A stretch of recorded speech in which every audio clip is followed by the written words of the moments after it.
Bismillahirrahmanirrahim. Assalamualaikum warahmatullahi wabarakatuh. Salam reaksi alam pariwisata Indonesia. Kembali lagi di podcast Likista bersama saya Gumilang dengan tema Bincang Ormawa. Di podcast sebelumnya kita sudah ngobrol bersama dengan Ketua DPM dan Ketua BEM Sekolah di Vokasi. Kali ini saya akan bincang bersama dengan Ketua Mikro IT. Mikro IT ini adalah salah satu Ormawa di Sekolah Vokasi IPB yang dimana Mikro IT ini terdiri dari 3 prodi, yaitu Komunikasi, Manajemen Informatika, dan juga Teknik Komputer. Dari 3 jurusan ini saja kita sudah bisa lihat pembahasan kali ini akan sangat menarik dan insya Allah bermanfaat. Sebelum ke pembahasan selanjutnya, ada baiknya kita perkenalan terlebih dahulu. Boleh Kak perkenalkan CV Kakak? Assalamualaikum warahmatullahi wabarakatuh. Hai Sobat Likista, kenalkan nama saya Muhammad Raihan. Saya prodi dari Teknik Komputer Angkatan 55. Saat ini saya menjabat sebagai Ketua Umum dari Himpunan Mahasiswa Vokasi Mikro IT Community. Kalau boleh tahu nama panggilannya siapa Kak? Oh iya, kalau panggilannya panggil aja Raihan. Kak Rehan, saya mau nanya nih Kak. Jadi kan tiap seseorang yang berorganisasi itu memiliki definisi organisasi masing-masing kan Kak. Kalau menurut Kakak, definisi organisasi itu apa Kak?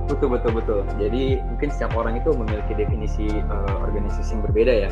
Namun bagi saya sendiri, organisasi itu merupakan tempat sekolah kedua gitu selain kampus. Kalau kita saat ini posisinya gitu, di mana kita bisa belajar, kita bisa membangun relasi. Tapi yang membedakan antara sekolah itu, kita tidak terbatas pada satu materi aja yang bisa kita pelajari di organisasi itu. Ada banyak, kita bisa sharing info, kita bisa belajar lebih dengan teman-teman himpunan terutama. Jadi intinya pasti lebih banyak sih yang bisa kita pelajari, bisa digali itu dari organisasi menurut saya. Kalau pengalaman Kakak nih di vokasi ini selain di Mikro IT apa aja Kak ya? Sampai saat ini mostly kebanyakan saya mengikuti kepanitiaan di Mikro IT. Tapi ada beberapa kegiatan ke depan yang mungkin akan dilaksanakan juga di sekolah vokasi, kayak summer course itu nanti akan dilaksanakan di bulan September.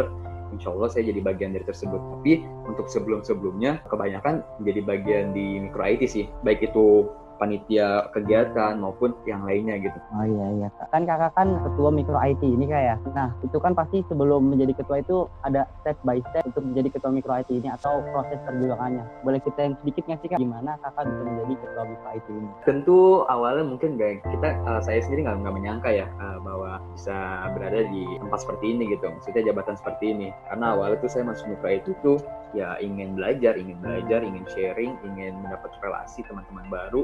Pada suatu ketika sedang berjalannya kegiatan selama 1 tahun, kalau nggak salah di tengah tahun, saat itu saya udah mulai aktif lagi tuh, udah mulai mengikuti kegiatan. Ada tuh namanya company visit, IT festival, Pemira dan Oprek, dan PKMB ininya, bagian dari yang PKMB.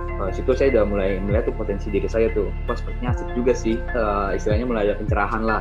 Suatu ketika datanglah kesempatan untuk menjadi bagian dari kepengurusan inti yang saat itu Pemira ya, sebutannya Pemilihan Raya, untuk memilih ketua umum dan wakil ketua umum pengurus Mikro IT. Nah, di saat itu saya sudah mulai tercerahkan kan.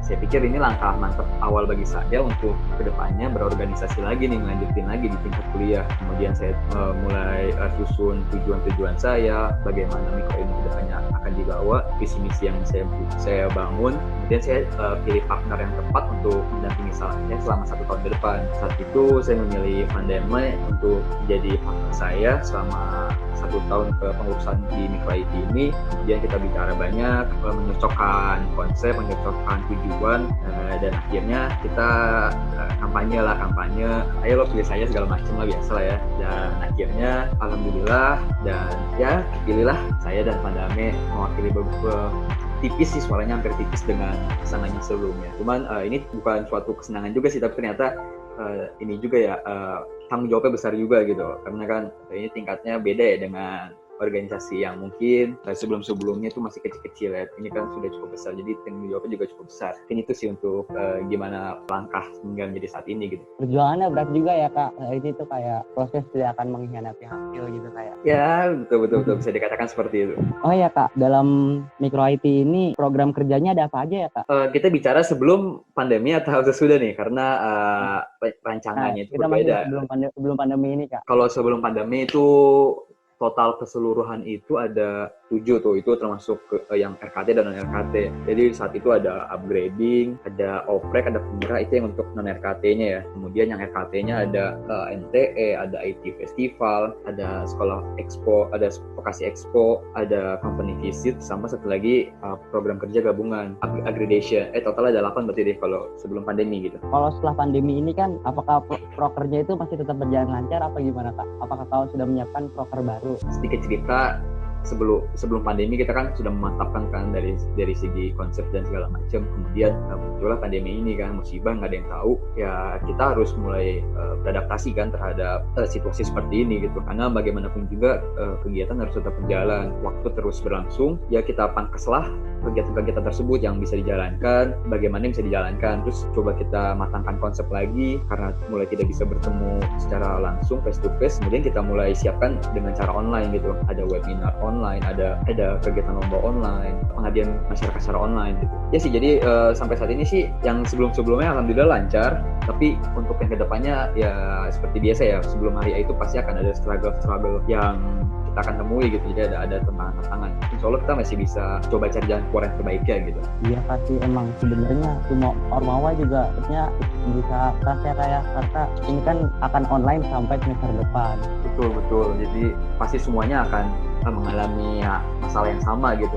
Oh ya Kak, ini kan kakak kan di Mikro IT itu cukup lama ya Kak? Iya betul, kira-kira dari semester 1 ya. Kalau menurut kakak nih, proker yang paling berkesan buat kakak itu yang mana Kak? Proker yang paling berkesan sampai saat ini ada sih satu kegiatan yang saya sangat suka kegiatan tersebut gitu. Saya jadi bagian panitia di kegiatan tersebut, kemudian kegiatannya berjalan lancar, dan itu company visit tahun 2019 atau periode yang lalu. Jadi saat itu saya menjabat sebagai WCO dari logistik kalau nggak salah deh. Ya meskipun logistik notabene mengangkat-angkat barang, menyiapkan segala hal, tapi itu berkesan juga gitu karena kan saat itu kegiatannya itu keluar kota ya, ke DKI Jakarta, ke perusahaan-perusahaan besar di Jakarta. Asik lah istilahnya gitu, dan itu sangat berkesan dari persiapan acara sampai hari acara, selesai acara, nonton TV show bareng-bareng, itu seru banget sih. Oke Kak, kan kakak ikut Mikro IT ini dari semester 1 ya Kak. Berarti kakak tuh kan sudah banyak melalui proses bisa membagi waktu antara organisasi dengan akademik. Karena gimana kayak banyak mahasiswa di sini yang berorganisasi masih bingung tuh untuk membagi waktu antara akademik dan organisasi. Kakak bisa kasih pesan ya buat orang-orang yang masih labil untuk membagikan waktu itu Kak? Kita harus tahu yang apa, waktu untuk kuliah, waktu untuk organisasi.